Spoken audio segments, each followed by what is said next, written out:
اعوذ باللہ من الشیطان اللعین الرجیم بسم اللہ الرحمن الرحیم الحمد للہ رب العالمین الصلاۃ والسلام علی سیدنا و نبینا و طبیب نفوسنا ابی القاسم محمد وعلی آلہ الطیبین الطاہرین المعصومین الذین اذھب اللہ عنہم الرجس وطہرہم تطہیرا واللعن الدائم على أعدائهم أجمعين أما بعد فأعوذ بالله من الشيطان الرجيم بسم الله الرحمن الرحيم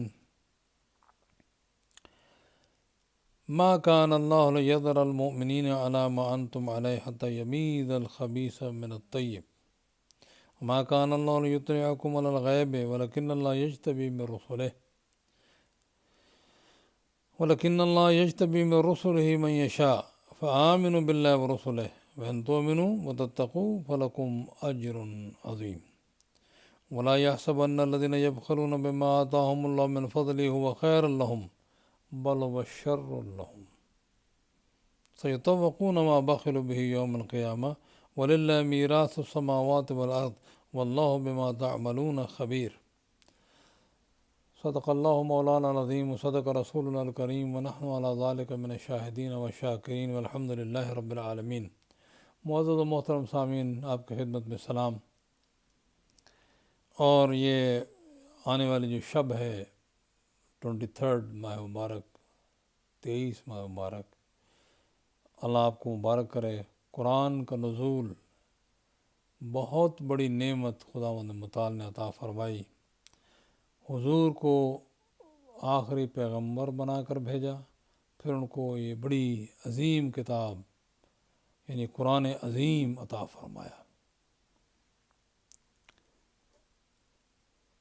اللہ سبحانہ و تعالیٰ آپ کو ہمیں سب کو جو ہے یہ نعمت عظمیٰ مبارک فرمائے، اور آج رات جو بھی عبادات علماء کے رہنمائی میں آپ کریں اس میں اللہ کا شکر ادا کریں کہ خدا نے آپ کو قرآن اور قرآن کے ساتھ محمد و آل محمد علیہ السلام کے ماننے والوں میں سے اور ان کے احکامات پہ چلنے والوں میں سے بنایا ہے۔ واقعی بہت بڑی نعمت ہے اللہ کی، بلکہ اگر امام زین العابدین علیہ السلام کے الفاظ میں جو سیف السجادیہ میں دعا میں ارشاد فرمایا اور عرض کر رہے ہیں، بار الہ اگر تو نے خلق فرمایا اور ہم یہ تیری دنیا کی نعمتیں جو ہیں وہ استعمال کرتے رہتے، اور تو شکریہ کا، میں اپنے الفاظ میں ادا کر رہا ہوں، رہنمائی نہ فرماتا کہ تیرا شکریہ کیسے ادا کرنا ہے، تو یا اللہ ہم تو چوپایوں سے بھی بدتر ہوتے۔ پھر انسان وہی انسان ہے جو محسن کے احسان کو سمجھے، اس کا شکریہ ادا کرے۔ رب کائنات کی ساری نعمتیں اپنی طرف اسی کی طرف سے ہیں، اور لیکن نعمت ہدایت جو ہے جس میں اس نے ہدایت فرمائی ہے کہ مجھ سے بات کیسے کرو، میرے سامنے کیسے آؤ، کیسے سوچو میرے متعلق، یہ نہ ہوتی تو باقی میرے آقا کے فرمان کے مطابق ہم چوپایوں سے بھی بدتر ہوتے۔ وہ لوگ جو رب کریم کو شکریہ نہیں ادا کرتے ان نعمتوں پر، وہ لوگ جو اس طریقے سے شکریہ نہیں ادا کرتے جس طریقے سے رب کریم نے ائمہ ہدیٰ کے ذریعے بتایا ہے، اللہ معاف کرے، وہ چوپایوں سے بدتر ہیں۔ قرآن مجید نے یہ بات بتائی ہے، اولئک کالانعام بل ھم اضل سبیلا۔ اللہ معاف کرے، اللہ نے ہمیں مشرف المخلوقات پیدا کیا ہے، چوپایوں سے بہرحال تمام مخلوقات افضل بنایا ہے۔ اس افضل ہونے کا جو اصل وہ چیز ہے وہ یہی ہے کہ ہم محسن کریم رب العالمین کا شکریہ ادا کریں۔ اس نے قرآن سے ہدایت دی، محمد و آل محمد علیہ السلام جیسے، آل محمد علیہ السلام جیسے معلم عطا فرمائے۔ ہم جو اپنے آپ کو کہتے ہیں کہ شیعہ علی ہیں، ہم تو بہت زیادہ شکر گزار ہونے چاہیے رب العالمین کے۔ ایک تو قرآن مجید ہمارے ہاتھ میں ہے، دوسرا محمد و آل محمد علیہ السلام کا دامن ہمارے ہاتھ میں ہے۔ ہم قرآن کی جو تفسیر لیتے ہیں پیغمبر کے بعد، اور پیغمبر کی سنن جس سے معلوم کرتے ہیں وہ یہی آل محمد ہے علیہ السلام، جو 250 سال تک تقریباً اس امت میں رہے، یعنی 12ویں امام کی غیبت کبریٰ غیبت صغریٰ میں جانے سے پہلے امام حسن عسکری علیہ السلام کے ٹائم تک 250 سال تقریباً امت میں رہے۔ دیگر امتوں نے، اب معاف کرے اللہ ہر ایک کو، جو احادیث جمع کی اس میں آپ گن سکتے ہیں انگلیوں پر جو صرف مولا علی علیہ السلام سے لی گئی، یعنی انہوں نے مکمل اہل بیت سے بائیکاٹ رکھا اور اہل بیت سے احادیث رسول نہیں لی۔ اس لیے بہت اس وقت مشکل میں انسانیت جو ہے، مسلمان جو ہیں، ان کے اپنے اختلافات کی وجہ سے ہیں، لیکن ہم اللہ کا شکر ادا کرتے ہیں کہ ہمیں محمد علیہ السلام نے وہ باتیں جو اللہ کا مقصود تھا وہ بتائیں، اور یہ معلم قرآن بن کر آئے۔ دونوں باتیں آج رات جو ہے وہ شکریہ کی رات ہے، اور قرآن مجید کے خصوصاً عطا اور محمد علیہ السلام کی رہنمائی، یہ دونوں ہمارے لیے بہت بڑی نعمتیں اللہ سبحانہ و تعالیٰ کی۔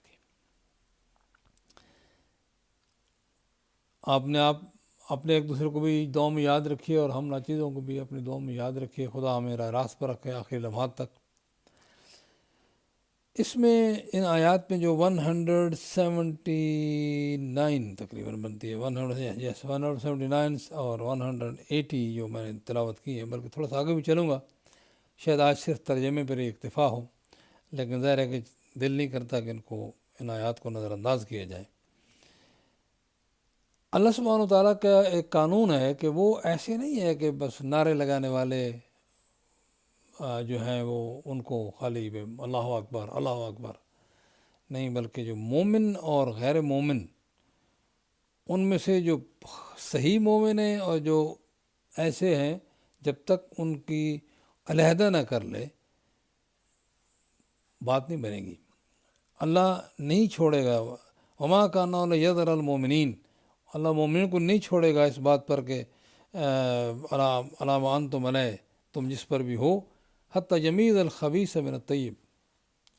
چونکہ ایسے نعرے لگانے والے تو بہت اکٹھے ہو جاتے ہیں، لیکن اصل میں جو صحیح سوچ کے ساتھ رکوع اور سجدے کرتے ہیں اور وہ اطاعت کرتے ہیں، ہمیشہ اس سوچ کو آگے رکھتے ہیں جو قرآن نے اور اہل بیت نے بتائی ہے۔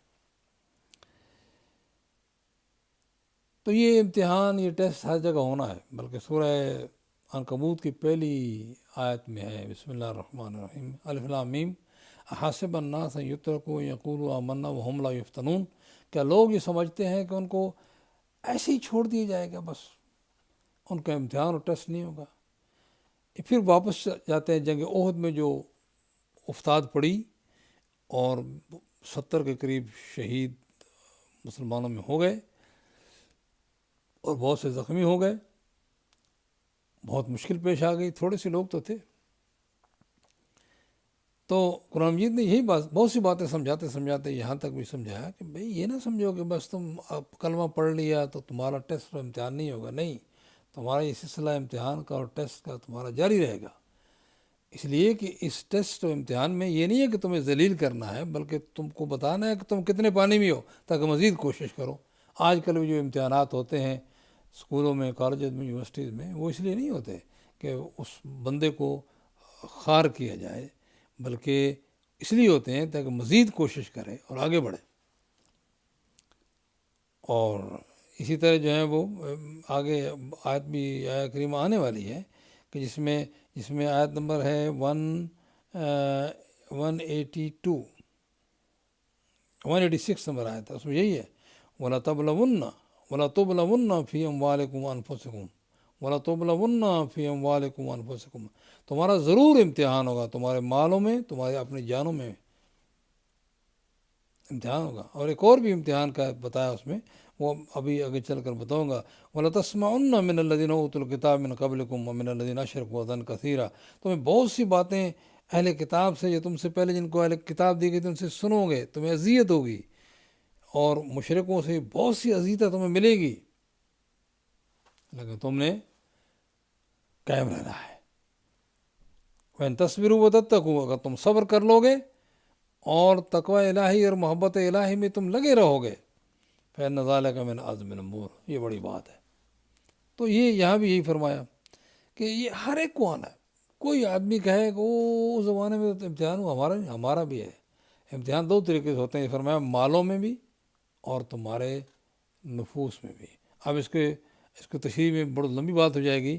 مالوں میں یہ ہوتا ہے کہ مال انسان کماتا ہے بڑی محنت کر کے، اس میں جو ہے وہ کبھی نقصان بھی ہو سکتا ہے، اور اسی طرح جو ہے وہ اس کو کہا جاتا ہے کہ خمس زکوٰۃ دو، کہتا ہے نہیں بڑی مشکل سے کمایا ہے، فیل ہو گیا۔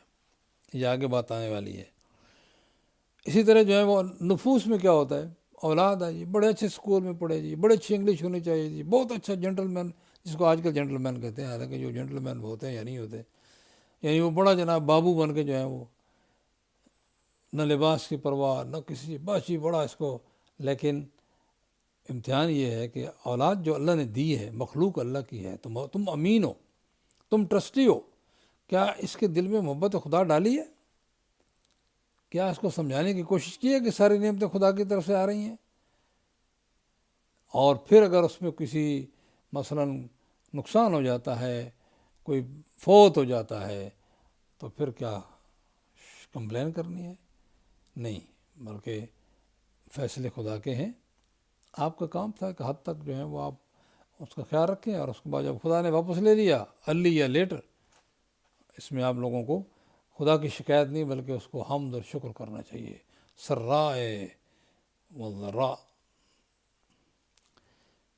اگلی آیت بھی فرما رہی ہے وَلَا يَحْسَبَنَّ الَّذِينَ يَبْخَلُونَ بِمَا آتَاهُمُ اللَّهُ مِنْ فَضْلِهِ، اللہ نے جو فضل عطا فرمایا ہے اس میں بخل کریں تو وہ یہ نہ سمجھیں کہ یہ ان کے لیے خیر ہے، وہ تو بہت برا ہے ان کے لیے۔ سَيُطَوَّقُونَ مَا بَخِلُوا بِهِ يَوْمَ الْقِيَامَةِ، وہ جو بخل کیا انہوں نے، نہ زکوٰۃ دی، نہ خمس دیا، نہ کسی غریب کا خیال رکھا۔ سب سے پہلے تو واجب ہے نا، زکوٰۃ و خمس ہے، پھر غریب کا خیال رکھنا ہے، ساتھ ساتھ ہی کسی کا خیال نہیں رکھا اور بخل کیا، جمع کرتا رہا۔ فرمایا ان کے لیے بڑا نقصان والی بات ہے۔ قیامت کا دن یہی امام فرماتے ہیں کہ یہی مال جو ہے اس کے گلے میں ڈال دیا جائے گا، اور اس وقت وہ کسی شکل میں ہوگا، خالی مال نہیں بلکہ وہ لوہے کی چیز کی بنے گی جو تپتا ہوا جہنم سے گلے میں ڈالا جائے گا۔ اللہ معاف کرے۔ پھر کیا ہوا، کیا فائدہ ہوا جمع کرتے کرتے کرتے کرتے کرتے نہ خدا کے، اور خدا فرماتا ہے وَلِلَّهِ مِيرَاثُ السَّمَاوَاتِ وَالْأَرْضِ، اور چند دن کے لیے تمہیں یہ چیز ملی تھی، خواہ اس پہ جو ہے بخل کرنے لگے ہو، آخر جو کچھ تم نے اس دنیا میں اکٹھا کرنا ہے وہ تو چھوڑ کے جانا ہے۔ ہر چیز کا مالک اللہ ہے، کوئی دوسرا۔ ہاں خوش قسمت ہے وہ آدمی جو اس مال کے ذریعہ اپنی آخرت کما لیتا ہے۔ دنیا بھی ہمیں یہ نہیں کہا گیا کہ دنیا میں تم لا تنسا نصیبک من الدنیا، اے پیغمبر دنیا میں تم اپنے حصے کو بھولو نہیں، لیکن یہ نہیں ہے کہ آخرت کو بھول جاؤ۔ خوش قسمت ہے وہ لوگ جو اس اللہ کے دیے ہوئے مال سے اپنی آخرت بنا کے چلے جاتے ہیں، اور اولاد بھی ایسی چھوڑ جاتے ہیں جس کو باقیات و صالحات کہا گیا ہے، مال بھی اور اولاد بھی، جو اس کے مرنے کے بعد اس کے لیے زندگی میں بھی دعائیں کرتی ہیں اور آخرت میں بھی دعائیں کرتی ہیں، رب ارحمہما کما ربیانی صغیرا۔ ایک اور چیز کا اشارہ ہے وَلَقَدْ سَمِعَ اللَّهُ قَوْلَ الَّذِينَ قَالُوا إِنَّ اللَّهَ فَقِيرٌ وَنَحْنُ أَغْنِيَاءُ سَنَكْتُبُ مَا قَالُوا وَقَتْلَهُمُ الْأَنْبِيَاءَ بِغَيْرِ حَقٍّ وَنَقُولُ ذُوقُوا عَذَابَ الْحَرِيقِ۔ اللہ نے ان کا قول سنا ہے کہ جنہوں نے کہا ہم جو ہیں اللہ فقیر ہے، ہم اغنیاء ہیں۔ ایک یہودیوں کے گروہ کی طرف رسول اللہ نے خط لکھا کہ نماز بھی پڑھو اور زکوٰۃ بھی دو، اور ساتھ ساتھ جو ہے وہ مال جو ہے خدا کو قرض دو۔ کہنے لگے ہاں ان کا خدا جو ہے فقیر ہے، مانگتا ہے، زکوٰۃ مانگتا ہے، اور ہم غنی ہیں۔ یعنی ہر بعض لوگوں کو جو ہے وہ عادت ہوتی ہے مذاق کرنی۔ خیر وہ انکار کر گیا بعد میں، خدا نے فرمایا ہم نے سن لی ہے تمہاری بات۔ یہ نہیں ہے کہ تمہاری بات جو، یعنی خداوند متعال کے سننے کا مطلب یہ نہیں ہے کہ اب ہم نے بات کی اور ابھی سنی اس نے، بلکہ اس وقت بھی وہ جانتا تھا کہ ہم یہ بات کریں گے جب ہم پیدا بھی نہیں ہوئے تھے. یہ بات ذہن میں رہے, بار بار ریپیٹ کر رہا ہوں میں. فرمایا وَنَقُولُ ذُوقُوا عَذَابَ الْحَرِيقِ, ہم کہیں گے ان کو کہ اب یہ عذاب چکھو, یہ جلانے والا. ذَلِكَ بِمَا قَدَّمَتْ أَيْدِيكُمْ وَأَنَّ اللَّهَ لَيْسَ بِظَلَّامٍ لِلْعَبِيدِ. اس وقت تو ایک یہودی کی بات ہو رہی ہے, آج بلکہ ایک مسلمان کی بات بھی ہے کہ اس کو روزانہ دعا کرتا, التماس سے دعا کرتا تھا رسول گرامی کے. سن فرما ٹھیک ہو, مصلی بچھاتا, یہ کرتا وہ کرتا, پہلے پہنچا ہوا تھا. جب اس نے بہت کہا تو پیغمبر دعا کی, اس نے بھیڑیں لے لیں, بھیڑیں بہت زیادہ ہو گئیں. پھر ایسا ایسا جو ہے وہ نماز میں آتا, لیٹ آتا, آخری رکوع میں شامل ہوتا, اس طرح آخر وہ بھی چھوڑ دیا. پھر پیغمبر نے بندے بھیجے کہ تم ذرا زکوٰۃ دو یہ بھیڑوں بکری میں. کہنے کا اتنی مشکل سے کہ یہ انسان جو ہے وہ جب آخرت کی اور جنت کی سوچ چھوڑ دیتا ہے اور جہنم کے عذاب کو بھول جاتا ہے تو اس میں پھر یہ صفت پیدا ہو جاتی ہے کہ نہیں خرچ ادھر نہیں کرنا ہے, یہ کرنا ہے, میرے بچے میرے بچیاں میرے بیوی, اور اپنی ذات کے بارے میں سوچتا ہے, یہ گاڑی وہ گاڑی, اسی میں لگا رہتا ہے اور واجبات ادا نہیں کرتا. تو یہ اس کے لیے مشکل بن جائے گی. کوئی بھی کرے, اس کا تعلق یہودی سے نہیں ہے, مسلمانوں سے بھی ہے. ظاہر ہے کہ ہم نے اسے حاصل کرنا ہے سبق. اس وقت تو قرآن ہمارے لیے, خصوصاً قرآن ہمارے لیے. الذین قالوا ان اللہ عہد الینا ان لا نؤمن لرسول حتی یأتینا بقربان تاکل النار. کچھ لوگوں نے کہا جی اللہ نے ہم سے وعدہ لے لیا ہے. ایسے باتیں بناتے ہیں لوگ. آج بھی یہی صورتحال ہے. اپنی شریعت لوگ اس پہ زیادہ چلتے ہیں, جو اللہ اور رسول نے اس میں نہیں. اپنی جو بناتے ہیں نا جو رسمیں, اس پہ بڑے پکے ہیں. کوئی کہہ دے چھوڑ دو, لڑائی ہو جائے گی, قتل و غارت شروع ہو جائے گی اور فتوے شروع ہو جائیں گے.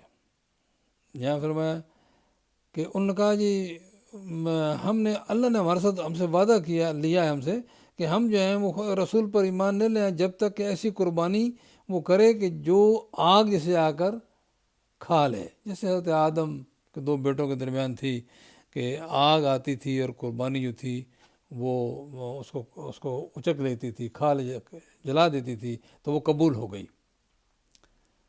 اور اس کی وجہ سے قابیل نے پھر حسد کیا کہ حابیل کی جو ہے وہ قربانی قبول ہوگی اور بیچارے کو قتل کر دیا.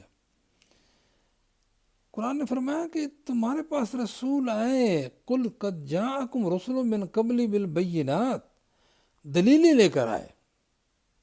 عقل مندوں کے لیے دلیل ہی کافی ہے, نہ معجزے سننے کی دیکھنے کی ضرورت ہے. ایک دلیل, دماغ سوچتا ہو, صحیح سوچتا ہو تو صحیح فیصلے کر سکتا ہے.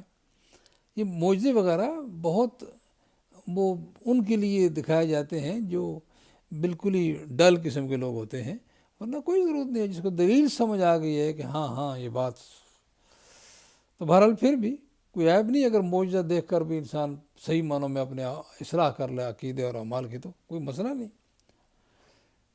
ان کے پاس آئے تھے, وَبِالَّذِي قُلْتُمْ فَلِمَ قَتَلْتُمُوهُمْ ان کنتم صادقین, پھر ان کو تم نے قتل کیوں کیا تھا؟ اب یہ بات ہو رہی ہے کن لوگوں سے؟ جو اس زمانے میں سامنے قرآن کے سامنے یہودی تھے. قتل کس نے کیا؟ بہت پہلے, صدیوں پہلے, یعنی خود حضور تشریف لائے حضرت عیسیٰ کے بعد 500 سال بعد آئے. اس وقت اور اس سے پہلے جو انبیاء تھے ان کو یہ قتل کرتے تھے. حضرت موسیٰ کے بعد مختلف بہانے بنا کر. یہاں بھی یہ کہتے تھے کہ حضرت نبی کو آنا تو چاہیے تھا, ہم انتظار میں ہیں, لیکن نبی کو حضرت اسحاق کی اولاد سے ہونا چاہیے تھا. یہ تو حضرت اسماعیل کی اولاد سے, یہ مکے سے آ گئے. تم نے قتل کیوں؟ لما قتلتموہم, حالانکہ انہوں نے کوئی قتل نہیں کیا تھا. حضرت گرامی ذرا سوچ سمجھ کے, کسی پارٹی میں شریک ہونا ہے, کسی کی حمایت کرنی ہے, کسی کی مخالفت کرنی ہے, یا کچھ بھی ہے, سوچ سمجھ کے, اس لیے کہ آدمی اس کے گناہوں میں شریک ہو جاتا ہے. حالانکہ انہوں نے قتل نہیں کیا تھا اس وقت, کسی نبی کو ان یہودی نے قتل نہیں کیا تھا, لیکن چونکہ انہوں نے اپنے آباء و اجداد کے کاموں پر راضی تھے, اس لیے قرآن نے ان کو اس میں شریک جانا. آج جو آدمی جنہوں نے حضور کے زمانے سے لے کر آج تک کسی نے کوئی غلط کام کیا ہے, اس میں اگر کوئی راضی ہوتا ہے ہاں ٹھیک کیا ہے, اس کے ظلم میں زیادتی میں شریک ہے، اسی طرح نیکی میں بھی شریک ہے۔ تو بہرحال جیسے میں نے ایک مرتبہ بیان کیا تھا کہ جنگ جمل کے بعد مولا علی صاحب خدمت میں ایک آدمی آتا ہے، وہ کہتا ہے یا مولا، یہ نہج البلاغہ میں بات موجود ہے، اگر آج میرا بھائی زندہ ہوتا تو آج بڑا خوش ہوتا آپ کی فتح کو جناب دیکھ کر۔ یہ جنگ جمل جو ہوئی تھی حضرت عائشہ کی فوجوں اور حضرت علی کی فوجوں کے درمیان بصرہ میں ہوئی تھی، تو خوش ہوتا آج، فرمایا خوش ہوتا، واقعی ہاں خوش ہوتا، فرمایا کہ وہ ہمارے ساتھ تھا اس جنگ میں، مجاہدین کے ساتھ تھا، اس کو اتنا اجر ملے گا جتنا میرے ساتھ جو مجاہدین ان کو ملے گا۔ اللہ، صرف نیت۔ اور پھر فرمایا اگلا جملہ، فرمایا کہ بعد میں آنے والی نسلیں وہ بھی جب خوش ہوں گی تو ان کو بھی اتنا اجر ملے گا جتنا جو ہے وہ، کس قدر ایک مشکل صورتحال بھی ہے کہ انسان فیصلہ کرتے ہوئے کبھی جلدی میں سوچتا نہیں، فلاں پارٹی میں تو خواہ مخواہ ڈیفینڈ میں لگا جائے، چوروں ڈاکوؤں کو ڈیفینڈ کرتا ہے، ضمیر نہیں بولتی کہ بولے ضمیر۔ تو مطلب کہنے کہ یہ ہے کہ وہ ان کے خواہ مخواہ جس میں کوئی حصہ ہی نہیں لیا اس جرم میں بھی شامل ہو جاتا ہے، جی میرا رشتہ دار ہے، جی فلاں ہے، جی اس لیے مجھے ضرور حمایت کرنی ہے، لا حول ولا قوت الا باللہ۔ کیوں؟ غلط ہے تو غلط ہے۔ فین کذبوا کا فقط کذب رسل من قبل کا جاؤ بالبینات والزبر والکتاب المنیر۔ پیغمبر اگر تجھے جھٹلاتے ہیں تو مسئلہ نہیں ہے، انہوں نے پہلے بھی رسولوں کو جھٹلایا جو تجھ سے پہلے آئے، بڑی نشانیاں دلیلیں لے کر آئے، کتاب منیر لے کر آئے، تو بھی انہوں نے جھٹلایا ہے۔ یہ سن لیں، کل نفس ذائقۃ الموت، ہر ایک نے مرنا ہے، اور مرنے کے بعد جو صورتحال ہے اس کو سن لیں، وَإِنَّمَا تُوَفَّوْنَ أُجُورَكُمْ يَوْمَ الْقِيَامَةِ، اس دن تمہیں پورا حساب دے دیا جائے گا، پورا۔ فَمَنْ زُحْزِحَ عَنِ النَّارِ، جس کو آگ سے دور کر دیا گیا، وَأُدْخِلَ الْجَنَّةَ، جنت میں داخل کر دیا گیا، فَقَدْ فاز، وہی آدمی کامیاب ہے۔ یہاں مال بنانے والا، مکانات پہ مکانات بنانے والا، گاڑیوں پہ گاڑیوں خریدنے والا، اور اسی طرح جو فخر و مباحات کے ساتھ چلنے والا، وہ رائے چھوڑ کے چلا جائے گا۔ وہاں پتہ چلے گا جب وہ جس کو جہنم سے دور کر دیا گیا اور جنت میں داخل کر دیا گیا، وہی کامیاب ہے۔ یا اللہ ہم ناچیزوں کو بھی یہ کامیابی عطا فرمائے۔ وَمَا الْحَيَاةُ الدُّنْيَا إِلَّا مَتَاعُ الْغُرُورِ، سٹل بات وہی سمجھا رہا ہے قرآن مجید مسلمانوں کو کہ دنیا کی یہ زندگی ہے دھوکہ ہے۔ وَمَا الْحَيَاةُ الدُّنْيَا إِلَّا مَتَاعُ الْغُرُورِ، دھوکہ۔ ایک بوٹل ملک کے پیچھے، ریور اور ملک کو آدمی بھول جائے اور مفت میں ملیں گے، وہ صرف کوشش کرنی ہے کہ یہاں صحیح طریقے سے جو ہے وہ کھانا پینا اور جینا ہے، اور رب کریم کی ہدایت کے مطابق جینا ہے، مسئلہ نہیں ہے۔ وہ آ گئی لَتُبْلَوُنَّ فِي أَمْوَالِكُمْ وَأَنفُسِكُمْ، تمہارا ٹیسٹ ہو رہا ہے، یہ مال جو ملا ہے ایسے نہیں کہ تم بڑے پیارے ہو، تمہارا چہرہ بڑا خوبصورت ہے، نہیں، بلکہ یہ امتحان ہے تمہارا۔ وَأَنفُسِكُمْ وَلَتَسْمَعُنَّ مِنَ الَّذِينَ أُوتُوا الْكِتَابَ مِنْ قَبْلِكُمْ، تم سے پہلے جو اہل کتاب ہیں ان سے تمہیں بہت کچھ سننا پڑے گا۔ وَمِنَ الَّذِينَ أَشْرَكُوا أَذًى كَثِيرًا، تمہیں بہت سی اذیتیں ان سے مل سکتی ہیں، لیکن وَإِن تَصْبِرُوا وَتَتَّقُوا فَإِنَّ ذَلِكَ مِنْ عَزْمِ الْأُمُورِ، اگر تم صبر کر لیتے ہو اور تقویٰ الہی اختیار کرتے ہو، یعنی اللہ کی محبت دل سے نہ جائے، اور اسی راستے پہ چلتے ہو جو اللہ نے دکھایا ہے، تو یہ بہت بڑی بات ہے۔ اس کے بعد فرمایا، یہ بات ذرا تھوڑا سا جو ہے نا وہ، وَإِذَا أَخَذَ اللَّهُ مِيثَاقَ الَّذِينَ أُوتُوا الْكِتَابَ لَتُبَيِّنُنَّهُ لِلنَّاسِ وَلَا تَكْتُمُونَهُ، اللہ نے وعدہ لیا تھا کہ تم اہل کتاب سے کہ تم ان باتوں کو جو حق ہے وہ بیان کرو گے اور چھپاؤ گے نہیں، لیکن انہوں نے کیا کیا، فَنَبَذُوهُ وَرَاءَ ظُهُورِهِمْ وَاشْتَرَوْا بِهِ ثَمَنًا قَلِيلًا، تھوڑے سے پیسے کے لیے انہوں نے ان باتوں کو جو حق تھا اس کو پیچھے ڈال دیا۔ فَبِئْسَ مَا يَشْتَرُونَ۔ اللہ اکبر۔ لا تحسبن الذين يفرحون بما آتوا ويحبون ان يحمدوا بما لم يفعلوا فلا تحسبنهم بمفازة من العذاب ولهم عذاب علیم۔ یہ بات بڑی، اس میں خصوصاً علماء انوال تھے وہاں، کہ توڑ موڑ کر بات کو پیش کرنا، تحریف کرنا، اصل بات کو پیش نہ کرنا. پیغمبر کو نشانیوں کو جانتے بھی تھے لیکن پھر بھی وہ ادھر ادھر کی باتیں کر کے کوشش کرتے تھے لوگوں کو دور رکھیں. پیغمبر نے فرمایا مسلمانوں میں بھی جو صاحب علم علم کو پوشیدہ رکھے گا عوام سے، اس کے منہ میں لجام ڈالی جائے گی، جس کو لگام کہتے ہیں، آگ سے. استغفر اللہ. بڑی ذمہ داری ہے علماء کی. سوچ سمجھ کر ممبر پر جائیں، سوچ سمجھ کر بات کریں، کیونکہ ان کے ایک جملے سے لوگ گمراہ بھی ہو سکتے ہیں، ہدایت یافتہ بھی ہو سکتے ہیں. خواہ واہ سننے کے لیے غلط باتیں کرنا کو تک نہیں بنتی. وہ بات کرو جو قرآن اور حدیث میں موجود ہے. اور امام علی فرماتے ہیں کوئی یہ نہ سمجھے کہ یہ علماء کے پبلک سے بھی یہ وعدہ لیا گیا ہے کہ علماء سے سیکھیں، لیکن پہلے علماء سے وعدہ لیا کہ وہ سکھائیں، پبلک سے وعدہ لیا کہ وہ سیکھیں. بہرحال فرمایا وَلِلَّهِ مُلْكُ السَّمَاوَاتِ وَالْأَرْضِ، زمین و آسمان کا مالک اللہ ہے. وَاللَّهُ عَلَىٰ كُلِّ شَيْءٍ قدیر، ہر چیز پر وہ قادر ہے. إِنَّ فِي خَلْقِ السَّمَاوَاتِ وَالْأَرْضِ وَاخْتِلَافِ اللَّيْلِ وَالنَّهَارِ لَآيَاتٍ لِأُولِي الْأَلْبَابِ، زمین و آسمان کی تخلیق میں، رات اور دن کے آنے جانے میں عقل مندوں کے لیے نشانیاں ہیں. اور وہ عقل مند کون؟ الذین یذکرون اللہ قیاما وقعودا وعلی جنوبہم ویتفکرون فی خلق السماوات والارض. وہ عقل مند وہ ہیں کہ جو اللہ کو یاد کرتے ہیں اٹھتے ہوئے، بیٹھتے ہوئے، پہلو بدلتے ہوئے، اور کہتے ہیں کہ زمین و آسمان میں غور و فکر کرتے ہیں. یعنی پھر فرماتے ربنا ما خلقت ھذا باطلا، اے بار الہ تو نے اس کو جو ہے وہ نہیں فضول پیدا نہیں کیا. سبحانک فقنا عذاب النار. عزیزان گرامی، اسی پہ گفتگو ختم ہو جائے گی. ہم اس لیے نہیں ہیں کہ بس صرف مسلمان ہو گئے کلمہ پڑھ لیا. ہمیں ہر صورت میں قرآن مجید صرف الفاظ میں نہیں بلکہ غور و فکر کرنا چاہیے. وَيَتَفَكَّرُونَ فِي خَلْقِ السَّمَاوَاتِ وَالْأَرْضِ، غور و فکر کرتے ہیں.